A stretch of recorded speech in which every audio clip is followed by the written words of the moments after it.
welcome to Melbourne. Welcome, happy to be here. So we've spent the last couple of days in the camper not doing a whole lot, to be honest. That lovely Victorian weather, or should I say Melbourne weather, has been upon us. So we've not been able to do much, which is okay. It's kind of been like a nice reset. But today we're in the city and we're just going to do some cool free or cheap stuff around Melbourne. So if that sounds like your vibe, keep watching. We're going to check out the Botanic Gardens, the Queen Victoria Market, some of that famous Melbourne coffee as well. That's going to be on the agenda. So yeah, come along with us over the next couple of hours. It's only an afternoon, so if you're only in Melbourne for the afternoon, this might help you out. Coming for coffee.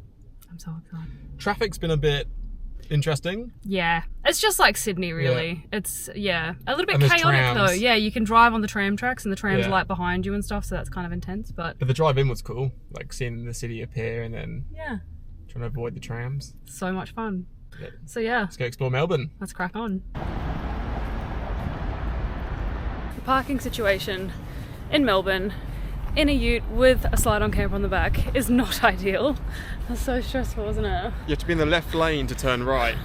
It's like, one of the strangest things I've seen. It's so stressful, but we've got to park. We've got 2 hours, so it is going to be a dash around the city. You were lucky to find that. Yeah. So we're in the Flagstaff Gardens at the moment, which is really pretty, but otherwise very stressed. Time for that famous Melbourne coffee. Time for the coffee. What have you got, babe? Cold brew. I wasn't sure what to expect, but it'd rather be in a beer bottle. This is so Melbourne. I feel like I'm drinking like a cocktail.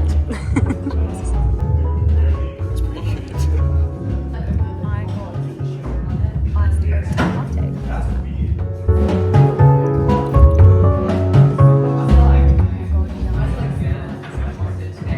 Wow, we just had some of the best coffee. It's very good. It lived up to the hype. Yeah, like this was given as a recommendation to us, and wow, we're so happy we went there.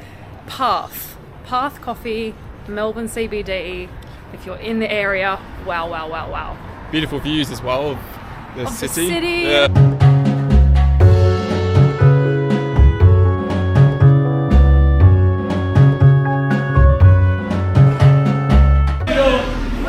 It's quite crazy. The Queen Victoria markets are wild. There's so much going on. There's people yelling, trying to get you to buy their fruit and veg. There's so much to buy, there's little knickknacks. This is so cool, isn't it? Yeah, it reminds me of the borough markets. Yeah, the borough markets. I'd say the borough markets. Oh my god, this is like a different country in here. This is so cool. fun. It's like London. More food. There's clothes. There's belts. There's Ugg boots. You name it, it's here. You need to come here.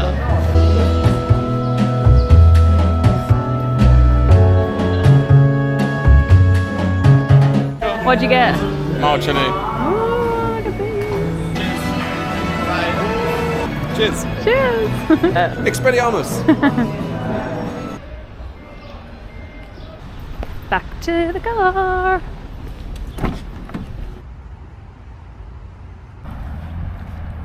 So we've just parked up and heading towards the Botanic Gardens. And for anyone interested in tennis, the Rod Laver Arena is just over there where the Melbourne Open is. Yeah, I would highly recommend, if you can time your trip to Melbourne in January when the Melbourne Open's on.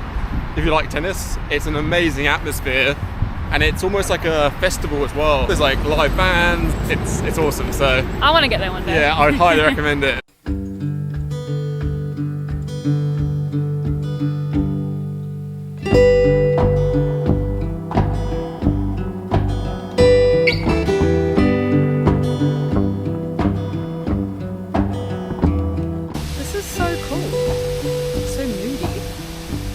Actually reached the Royal Botanic Gardens yet, but I think we've just arrived. Oh. That's my northern gate. Okay, that entrance is also closed. We found the gate.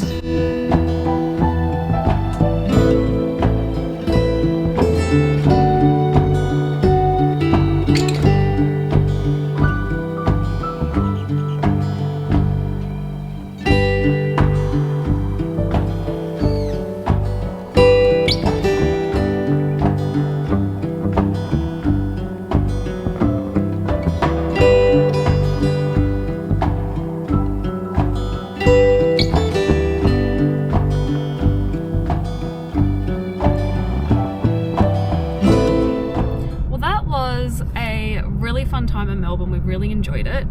After the Royal Botanic Gardens, we drove to Little River, which is only about an hour out of the city, and we found a really cool campsite out the back of the Little River Hotel. $10 for the night. You have to be fully self-contained, so make sure you've got your grey water tank, your toilet, things like that. Because you're behind the pub, you can also go in for a meal. We had chicken schnitzel for dinner and it was so good. Wasn't it delicious? It was really good. It was really, really good food. We really, really enjoyed it. Especially after a big day in the city, you kind of don't want to have to cook. It was just nice to be able to relax. It's a good place to stay as well because in Melbourne, we found getting any campsites around the city really difficult. So if you're heading towards Geelong and going west, Little River is a perfect place to stay. In the reviews, it also said that it was really good if you're catching the Spirit of Tasmania. It's a really good stop before you head there as well. So definitely recommend. So that's where I'll end the episode. If you enjoyed our day in Melbourne, give it a thumbs up. Make sure you subscribe. There's plenty more coming. We're starting to head west now. Very excited for that. So we'll catch you in the next one.